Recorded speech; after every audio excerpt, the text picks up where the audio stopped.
আসসালামু আলাইকুম, সবাইকে স্বাগতম জানাচ্ছি আমার আজকের ভিডিওতে আমরা ঘুরে দেখব বরিশালের একটি ঐতিহাসিক নিদর্শন, লাখটিয়া জমিদার বাড়ি। এই বাড়িটা শুধু একটি পুরানো স্থাপনা না, এটি আমাদের ইতিহাস, ঐতিহ্য আর এক সময়ের সমাজ ব্যবস্থার নীরব সাক্ষী। লাখটিয়া জমিদার বাড়ি যাওয়ার জন্য আমরা কাশীপুর থেকে একটি অটো গাড়িতে উঠলাম এবং আমার সঙ্গে ছিল আমার ভ্রমণ সঙ্গী মহসিন। বরিশাল কাশীপুর থেকে ৮ কিলোমিটার উত্তরে আসার পর অবশেষে আমরা পৌঁছালাম লাখটিয়া গ্রামে। ড্রাইভার মামা আমাদের স্থানে নামিয়ে দিয়ে বলল, এই রাস্তাটা দিয়ে ৩ থেকে ৪ মিনিট হাঁটলেই নাকি লাখটিয়া জমিদার বাড়ির প্রধান গেট। প্রথমে আমাদের চোখে পড়ল কিছু মঠ, চারপাশ একেবারে নীরব, বাতাসে শুধু পুরানো দেয়ালের গন্ধ। ভাঙা ইট আর কালচে দাগ পড়া দেওয়ালে দেখে মনে হচ্ছিল এই মঠগুলো অনেক গল্প নিজের ভিতরে লুকিয়ে রেখেছে। এই নীরব পরিবেশ দাঁড়িয়ে আমাদের ভেতরে হালকা একটা গা ঝমঝমে অনুভূতি কাজ করছিল। এই মঠগুলো আসলে জমিদার পরিবারের ধর্মীয় উপাসনার জন্য বানানো ছিল।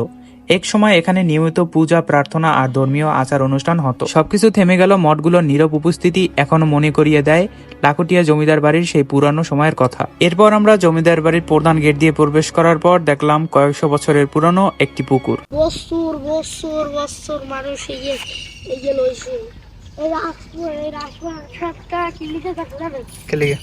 ছোট ভাইয়া পোলা আছে না, হ্যাঁ তো বাচ্চা নেই, হ্যাঁ পোলার ভাই পোলা আছে। আমার ভ্রমণ সঙ্গী মহসিন আপনাদেরকে বোঝাতে চাচ্ছেন, এই জমিদার বাড়িটি কিছুদিন আগেও ভাঙাচোরা ছিল, কিন্তু এখন এটিকে নতুনভাবে সংস্কার করা হয়েছে।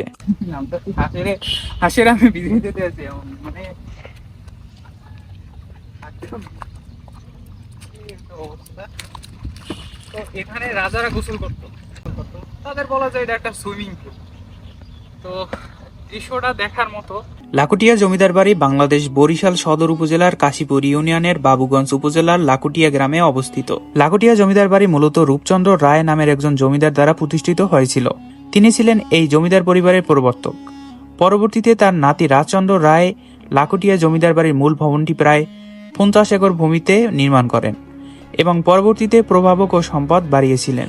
ঐতিহাসিক নিদর্শন এই জমিদার বাড়িটি এখন বাংলাদেশ কৃষি উন্নয়ন কর্তৃপক্ষের তত্ত্বাবধানে রয়েছে। চলুন আমরা এখানের স্থানীয় লোকজনদের কাছ থেকে এই লাখটিয়া জমিদার বাড়ির ইতিহাস সম্পর্কে জেনে আসি। আপনি স্থানীয় না?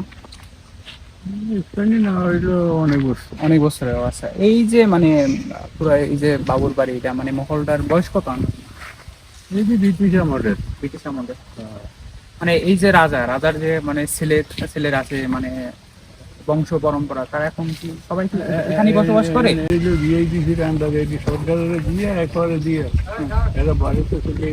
মানে সম্পূর্ণ এই যে সম্পত্তি সব সরকারের দিয়ে তারা চলে গেছে, দিয়ে টাকা টুকা রয়ে ভারতে চলে গেছে। মানে এই যে এটা কয়শো একর হবে আনুমানিক? এটা 130 একর জায়গা, 130 একর। আর বাবুর তো জায়গা বেশি না। হ্যাঁ, বাবুর এই জায়গা সব হইলো পাবলিকের, খালি দিঘি বাবুর। হ্যাঁ, আর ওই বাড়ির ওই বিদ্যুৎ, মানে তার যত বংশ পরম্পরা সবাই তারা মানে বাইরে থাকে, বাইরে। হ্যাঁ, কোন দিয়ে রিভিয়ার করে পুরান। হ্যাঁ হ্যাঁ হ্যাঁ, এইটা হইলো বসতের ঘর। তারা ভারতে থাকে সবাই ভারতে থাকে। দেবেন বাবুর মাইয়ের তো আছে মহাজিয়াপুর, বিয়ে দিছে। হ্যাঁ, এই বাড়ি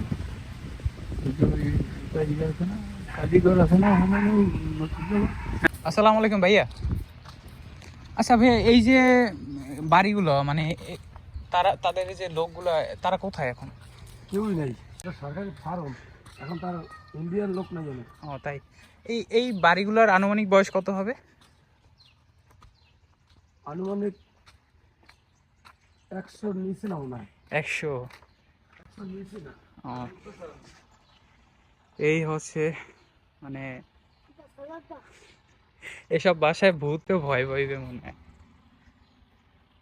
পুরনো বাড়িগুলো ঘুরে দেখার পর বিএডিসির নার্সারিতে আমরা অনেকক্ষণ সময় কাটালাম। লাখটিয়া জমিদার বাড়ি আমাদের মনে করিয়ে দেয় সময় চলে গেল, ইতিহাস কখনো মুছে যায় না।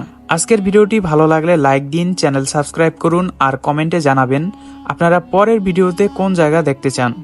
আজ এ পর্যন্তই, আবার দেখা হবে আরো একটি নতুন ভিডিও নিয়ে। সবাই ভালো থাকুন, সুস্থ থাকুন, আল্লাহ হাফেজ।